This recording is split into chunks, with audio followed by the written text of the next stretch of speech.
Hello friends, once again आप सबों का स्वागत है ट्राइब एजुकेशन चैनल पे। फ्रेंड्स, आज का ये जो टॉपिक है वो बड़ा ही इंटरेस्टिंग और बड़ा ही इंफॉर्मेटिव टॉपिक है। अगर आप वाकई चाहते हैं कि आप इंग्लिश के बादशाह बन जाए, आप इंग्लिश के मास्टर बन जाएं, तो आप बने रहें लास्ट तक इस वीडियो में और आप इसमें बहुत सारी ऐसी चीज़ों को जानेंगे, सीखेंगे जो शायद आपने पढ़ा ही नहीं होगा। तो चलिए, आज का जो टॉपिक है वो है degree of comparison. That means आपने एडजेक्टिव पढ़ा होगा और आज हम डिस्कस करने वाले हैं कि किस तरह से आप एडजेक्टिव के डिग्री को, एडजेक्ट कंपैरिजन ऑफ जो डिग्री है, इसको आप कैसे फॉर्म करेंगे। तो देखिए, एडजेक्टिव जो है तो इसके जो है 3 डिग्री होते हैं। मीन्स जो पहला है हमारा वो है पॉजिटिव डिग्री, दूसरा जो है वो है कंपैरेटिव और तीसरा जो है वो सुपरलेटिव है। तो पॉजिटिव डिग्री क्या होता है? जब कोई भी एडजेक्टिव अपने मेन फॉर्म में हो तो वो जो है पॉजिटिव डिग्री कहलाता है। जब आप कंपेयर करते हैं दो के बीच तो वो जो है कंपैरेटिव डिग्री के अंदर आता है। जब हम मोर देन 2 के बीच कंपैरिजन करते हैं तो वो फिर जो है सुपरलेटिव डिग्री का एडजेक्टिव कहलाता है। देखिए, इसको हम एग्जांपल से समझते हैं। जैसे कि मान लीजिए गुड एक एडजेक्टिव है, इसमें ये जो गुड है ये पॉजिटिव डिग्री का एडजेक्टिव है, इसमें किसी तरह का कोई कंपैरिजन नहीं होता। मान लीजिए इसे हम सेंटेंस बनाते हैं, हमने लिखा he is a good boy. तो ध्यान दीजिए, ये एक सिंपल सा सेंटेंस है और हमने इसकी डिस्क्रिप्शन दी कि he is a good boy. इसमें हमने कोई कंपैरिजन नहीं रखा है, किसी का किसी के साथ कोई कंपैरिजन नहीं किया है। तो इस केस में गुड जो होगा ये जो है पॉजिटिव डिग्री का एडजेक्टिव कहलाएगा। जब आप इसी को कंपेयर करते हैं किसी और के साथ तो वो जो है कंपैरेटिव डिग्री कहलाता है। तो कंपैरेटिव डिग्री, जैसे गुड का कंपैरेटिव डिग्री जो है वो बनता है बेटर। आपने सुना होगा गुड, बेटर, और सुपरलेटिव इसी का जो होता है वो बेस्ट होता है। तो यहां पर दो के बीच जो है कंपैरिजन होता है। आप दो प्लेसेस के बीच कंपैरिजन कर सकते हैं, आप दो लोगों के बीच कंपैरिजन कर सकते हैं, आप दो थिंग के बीच कंपैरिजन कर सकते हैं। तो चलिए, हम अब लिखना चाहते हैं कि Ram is better than Shyam. तो अब आप इस सेंटेंस को देखें तो आपको दिखेगा कि यहां पर दो स्टूडेंट्स या दो बच्चे हैं या दो पर्सन है।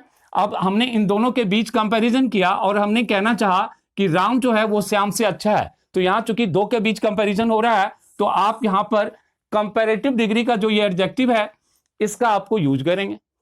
अब ठीक उसी तरह से मान लीजिए हम राम की कंपैरिजन श्याम से नहीं, मतलब एक ही बच्चे से नहीं कर रहे हैं, मतलब बहुत सारे बच्चों से कर रहे हैं। तो उस केस में आपको जो है सुपरलेटिव डिग्री का एडजेक्टिव का यूज करना है और वो है बेस्ट। अब हम लिखना चाहते हैं कि राम क्लास में सबसे अच्छा है। तो देखिए, इसमें हम लिखेंगे Ram is the best in the class. तो यहां पर जो हमने बेस्ट का यूज किया है तो बेस्ट जो है वो एक सुपरलेटिव डिग्री का एडजेक्टिव होगा और हमने कहना चाहा कि क्लास में बड़े सारे बच्चे हैं, उसमें राम जो है वो सबसे अच्छा है। तो फ्रेंड्स, आपको ध्यान रखना है कि जो एडजेक्टिव है अगर वो अपने मेन फॉर्म में है तो वो पॉजिटिव डिग्री का एडजेक्टिव कहलाएगा। अगर आपने एडजेक्टिव से दो लोगों के बीच कंपैरिजन किया है या दो चीजों के बीच या दो प्लेसेस के बीच तो वो कंपैरेटिव डिग्री का एडजेक्टिव कहलाएगा। और अगर हमने मोर देन 2 के बीच कंपैरिजन किया है तो उस केस में वो सुपरलेटिव डिग्री का एडजेक्टिव होगा। तो चलिए एक और एग्जांपल से इसको समझें। जैसे देखिए बैड, इसका जो कंपैरेटिव फॉर्म होता है वो होता है वर्स और सुपरलेटिव फॉर्म में हम वर्स्ट का यूज करते हैं। That means bad, worse and worst. तो जब भी आपको सिंगल किसी चीज के बारे में लिखना है तो आप पॉजिटिव डिग्री के इस एडजेक्टिव का यूज करेंगे। आपको फिर कंपैरिजन दिखलानी है दो के बीच तो आपको वर्स का यूज करना है। और अगर हमें जो है मोर देन 2 के बीच कंपैरिजन दिखलानी है तो फिर हम वर्स्ट का यूज करेंगे। फ्रेंड्स, मैं यहां पे आपको यह बताना चाहूंगा कि जितने भी एडजेक्टिव्स हैं उनमें से बहुत ही कम, वेरी फ्यू एडजेक्टिव्स ऐसे हैं जिनका कंपैरिजन जो है अलग अलग वे से होता है। जैसे यहां जो गुड, बेटर और बेस्ट लिखा, या बैड, वर्स और वर्स्ट, तो ये इरेगुलर फॉर्म कहलाता है, क्योंकि इनमें कोई रूल नहीं है कि हमने कैसे बैड को वर्स लिखा या फिर वर्स लिखा। तो इस केस में आपको ऐसे बड़े कम एडजेक्टिव हैं, तो और मैक्सिमम जो एडजेक्टिव हैं, यू कैन से कि मोर देन 90% जो एडजेक्टिव हैं वो जो हैं उनका जो हम कंपैरेटिव और सुपरलेटिव करते हैं, तो वहां पर उनके फॉर्मेशन के कुछ रूल्स हैं। तो आपको वहां जो है उन रूल्स के अकॉर्डिंग जो है एडजेक्टिव के डिग्री को चेंज करना पड़ेगा।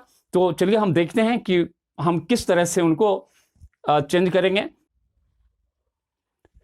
हाँ, तो फ्रेंड्स, अब हम सीखते हैं कि जो एडजेक्टिव्स हैं उनका हम किस तरह से कंपैरेटिव और सुपरलेटिव फॉर्म बनाएंगे। पॉजिटिव एडजेक्टिव को हम किस तरह से उसे कंपैरेटिव और सुपरलेटिव में चेंज करेंगे। तो देखिए, ये बड़ा ही इंटरेस्टिंग रूल है और इससे आपको बड़ी सारी गलतियां जो आप कर रहे होंगे उससे निश्चित रूप से आप बच जाएंगे। तो देखिए, जो मोनोसिलेबलिक जो एडजेक्टिव होते हैं, मोनोसिलेबलिक, दैट मींस ऐसे एडजेक्टिव्स जिनकी जो सिर्फ वन सिलेबल के हैं। अब आप पूछेंगे कि सिलेबल क्या होता है, तो चलिए, सिलेबल के लिए आपको सेपरेट वीडियो में इसकी इंफॉर्मेशन दे दी जाएगी। अभी आपको यह समझना है कि ऐसे एडजेक्टिव जिनको आप बोलते समय आप कोई पॉज नहीं लेंगे, ऐसे सारे एडजेक्टिव जो होंगे वो मोनोसिलेबलिक यानी कि एक ही सिलेबल के होंगे। फॉर एग्जांपल देखिए, क्लेवर, फास्ट या टॉल। तो जब भी हम इस तरह के एडजेक्टिव को बोलते हैं तो जो हमारा टंग है इसमें किसी तरह का पॉज नहीं है। तो ऐसे सारे एडजेक्टिव्स जो होते हैं ये मोनोसिलेबलिक एडजेक्टिव कहलाते हैं, या फिर आप कह सकते हैं एडजेक्टिव विद वन सिलेबल। तो जितने भी मोनोसिलेबलिक एडजेक्टिव्स हैं, तो आपको जब भी उनका कंपैरेटिव फॉर्म करना हो तो आप उसके अंदर जो है ER का यूज करेंगे। तो देखिए, क्लेवर है, तो क्लेवर का जब हम कंपैरेटिव फॉर्म करेंगे तो हम जो है इसके अंदर ER का यूज करेंगे, दैट मींस क्लेवर, क्लेवरर। और जब सुपरलेटिव फॉर्म इसका हम करेंगे तो हम क्लेवरेस्ट का यूज करेंगे, दैट मींस आपको कंपैरेटिव फॉर्म में ER लगाना है और जो सुपरलेटिव फॉर्म होगा उसके अंदर आपको EST का यूज करना है। ठीक उसी तरह से जैसे फास्ट है, तो देखिए, फास्ट जो कि पॉजिटिव डिग्री का एडजेक्टिव है, तो जब आप इसका कंपैरेटिव फॉर्म करेंगे तो आपको लिखना पड़ेगा फास्टर, और जब इसका सुपरलेटिव फॉर्म होगा तो वो हो जाएगा फास्टेस्ट। सिमिलरली जैसे कि टॉल है, तो टॉल भी मोनोसिलेबलिक एडजेक्टिव है, तो आप जब कंपैरेटिव फॉर्म करें तो ER का यूज करें, दैट मींस टॉलर, और जो सुपरलेटिव फॉर्म होगा वो हो जाएगा टॉलेस्ट। बहुत ही आसान तरीका, और आप इस तरीके से एडजेक्टिव के जो डिग्रीज हैं उनको बड़ी ही आसानी से चेंज कर सकते हैं। अब हम देखते हैं कि मोनोसिलेबलिक जो एडजेक्टिव्स हैं उनमें कई सारे ऐसे एडजेक्टिव्स हैं जहां आप ER और EST लगाएंगे तो जो लास्ट कॉन्सोनेंट होगा उसकी डबलिंग हो जाती है। तो मैं आपको यह बता रहा हूं कि यह डबलिंग क्यों होती है, तो आप ध्यान से इस वीडियो को देखें, आपको सारी चीजें समझ में आ जाएगी। और साथ ही साथ आप जो बड़े सारे स्पेलिंग मिस्टेक्स करते होंगे या जब उसको वर्ड को लिख रहे होंगे तो आप कंफ्यूज होते हैं कि क्या करूं, उसमें डबल करूं ना करूं, तो ये सारे कंफ्यूजन आज आपके दूर हो जाएंगे। तो गौर कीजिए, बिग, बिग जो एडजेक्टिव है ये एक मोनोसिलेबलिक एडजेक्टिव है। क्यों? क्योंकि जब हम बिग बोलते हैं तो यहां पर किसी तरह का पॉज नहीं है, हमारा टंग नहीं रुक रहा है। तो इस केस में हम जब इसका कंपैरेटिव फॉर्म करेंगे तो बिग का जो कंपैरेटिव फॉर्म होगा वो बिगर होगा, और जो सुपरलेटिव फॉर्म होगा वो बिगेस्ट होगा। अगर आप बिगर या फिर बिगेस्ट के स्पेलिंग को ध्यान से देखेंगे तो आपको दिख रहा होगा कि यहां पर बिग के अंदर जो लास्ट कॉन्सोनेंट है उसकी हमने डबलिंग कर दी, वो डबल हो गया। क्यों हो गया? तो गौर कीजिए, होता क्या है कि कोई भी एडजेक्टिव जिसके लास्ट में कोई भी कॉन्सोनेंट हो और उसके ठीक पहले कोई शॉर्ट वॉवल हो, शॉर्ट वॉवल का मतलब कि वॉवल सिंगल वॉवल हो, तो उस केस में जब भी आप उसके अंदर ER लगाएंगे, कंपैरेटिव फॉर्म में चेंज करने के लिए या ईएसटी लगाएंगे सुपरलेटिव फॉर्म में चेंज करने के लिए, तो आपको क्या करना है, तो आपको लास्ट कॉन्सोनेंट को डबल कर देना है।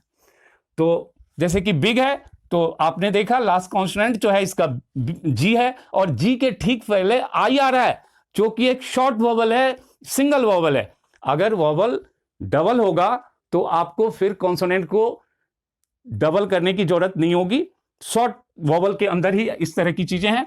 तो बिग का बिगर और बिगेस्ट के अंदर भी आपने देखा हमने जी को डबल किया हुआ है। ठीक उसी तरह से देखिए एक दूसरा एग्जांपल हॉट। अब आप एडजेक्टिव हॉट को देखेंगे तो यहां पर भी जो टी है सिंगल है, और टी के ठीक पहले जो वॉवल ओ आ रहा है वो भी सिंगल है। तो इस केस में हम क्या करेंगे, जब भी हॉटर करेंगे तो टी को डबल करेंगे, या फिर अगर ईएसटी लगाएंगे हॉटेस्ट करेंगे तो वहां पर भी आपको जो है इसी तरीके से जो लास्ट कॉन्सोनेंट यानी कि टी है इसको डबल कर देना है। तो देखिए हॉट का हॉटर बन गया और फिर इसका सुपरलेटिव फॉर्म हॉटेस्ट बन गया। अगर आप इस रूल को ध्यान रखते हैं तो जाहिर है आप जो स्पेलिंग मिस्टेक्स कर रहे होंगे आप निश्चित रूप से उससे बच जाएंगे। देखिए रेड, अब रेड वर्ड को देखेंगे, इस एडजेक्टिव को देखेंगे तो लास्ट में कॉन्सोनेंट डी है और डी के पहले शॉर्ट वॉवल ई का यूज हुआ है। तो आप रेडर लिखते समय फिर डी को डबल कीजिए तो ये बनेगा REDDER रेडर। और जो रेडेस्ट होगा तो इसके अंदर भी हम जो है डी को डबल कर देंगे। ठीक उसी तरह से देखिए फैट, फैट से जो कंपैरेटिव फॉर्म फैटर होगा तो सिमिलरली हम टी को डबल करेंगे, और फैटेस्ट भी जो होगा तो हम यहां पर टी को डबल करेंगे। यहां पर अगर सिंगल टी लिखेंगे तो फिर वो स्पेलिंग एरर होगा, वो गलत माना जाएगा। अब देखते हैं बहुत सारे ऐसे एडजेक्टिव हैं जो मोनोसिलेबलिक नहीं है, यानी कि जिनकी फॉर्मेशन जो है सिंगल सिलेबल से नहीं हुआ है, यानी कि ऐसे एडजेक्टिव्स हैं जो मोर देन वन सिलेबल के हैं। More than one syllable that means वो या तो डाई सिलेबल के हैं, ट्राई सिलेबल के हैं या पॉली सिलेबल के हैं। तो देखिए ऐसे एडजेक्टिव जो भी हैं इनका जब भी हम कंपैरेटिव और सुपरलेटिव करेंगे तो उसको करते समय हम जो है कंपैरेटिव फॉर्म में मोर का यूज करेंगे और सुपरलेटिव फॉर्म में जो है मोस्ट का यूज करेंगे। फॉर एग्जांपल यूजफुल, अगर आपसे पूछा जाए कि यूजफुल जो एक एडजेक्टिव है इसमें कितने सिलेबल हैं, तो आप गौर कीजिए जब भी आप यूजफुल बोलेंगे तो आपका टंग रुकता है। एक बार आप यूज बोलते हैं फिर फुल बोलते हैं, तो डैट मीन्स यूजफुल जो है वो डाई सिलेबल का एडजेक्टिव है। तो जब भी आप इनका कंपैरेटिव या फिर सुपरलेटिव फॉर्म करें तो यहां पर भूल करके भी आप ER या फिर EST का यूज ना करें। आपको कंपैरेटिव फॉर्म में यहां पर जो है मोर का यूज करना पड़ेगा, डैट मीन्स मोर यूजफुल। और सुपरलेटिव जो फॉर्म होगा उसमें आपको मोस्ट का यूज करना है, तो ये बनेगा मोस्ट यूजफुल। सिमिलरली ब्यूटीफुल, गौर कीजिए ब्यूटीफुल जो एडजेक्टिव है ये ट्राई सिलेबल का एक एडजेक्टिव है। क्यों? क्योंकि एक बार हम बोलते हैं ब्यू, फिर आता है टी, ब्यूटीफुल। ये ट्राई सिलेबल का एडजेक्टिव है, that means more than one syllable का है। तो फिर आपको कंपैरेटिव करते समय आपको मोर ब्यूटीफुल लिखना है और सुपरलेटिव करते समय आपको मोस्ट ब्यूटीफुल का यूज करना है। तो जैसा कि हमने लिखा ब्यूटीफुल, मोर ब्यूटीफुल, और सुपरलेटिव फॉर्म जो होगा वो मोस्ट ब्यूटीफुल। सिमिलरली डिफिकल्ट, आप ध्यान देंगे तो ये भी दिखेगा, ये भी ट्राई सिलेबल का एक एडजेक्टिव है, डिफिकल्ट। तो यहां पर भी आपको सेम रूल रखना है, दैट मीन्स मोर डिफिकल्ट, और सुपरलेटिव करते समय अगेन आप मोस्ट डिफिकल्ट का यूज करें। लाइक इंटेलिजेंट, गौर कीजिए इंटेलिजेंट, यहां पर भी जो है ये ट्राई सिलेबल का एक एडजेक्टिव है, तो हम कंपैरेटिव में मोर इंटेलिजेंट लिखेंगे और सुपरलेटिव के अंदर मोस्ट इंटेलिजेंट का यूज होगा। तो फ्रेंड्स ये कुछ ऐसे रूल्स हैं जिनकी हेल्प से हम सही तरीके से किसी भी एडजेक्टिव के कंपैरेटिव और सुपरलेटिव फॉर्म को लिख सकते हैं। तो फ्रेंड्स, एक और चीज जो मैं आपको पॉइंट आउट करूंगा यहां पर बताना चाहूंगा वो ये है कि आपने जो एडजेक्टिव के टाइप्स पढ़े हैं 8 टाइप्स, उनमें से सिर्फ 2 टाइप्स हैं, उन्हीं टाइप्स के जो है वो डिग्री ऑफ कंपैरिजन होता है, बाकियों के डिग्री ऑफ कंपैरिजन नहीं होता है। तो वो है आपको एडजेक्टिव ऑफ क्वालिटी और दूसरा है एडजेक्टिव ऑफ क्वांटिटी। इन्हीं के आपको जो है कंपैरेटिव या सुपरलेटिव चेंज करने की जरूरत है, दूसरों के नहीं। तो फ्रेंड्स, अगर ये आपको लेक्चर पसंद आया हो, अगर सही मायने में आपने कुछ सीखा हो, तो आप इस वीडियो को लाइक करें, शेयर करें और चैनल को सब्सक्राइब करें। Thank you.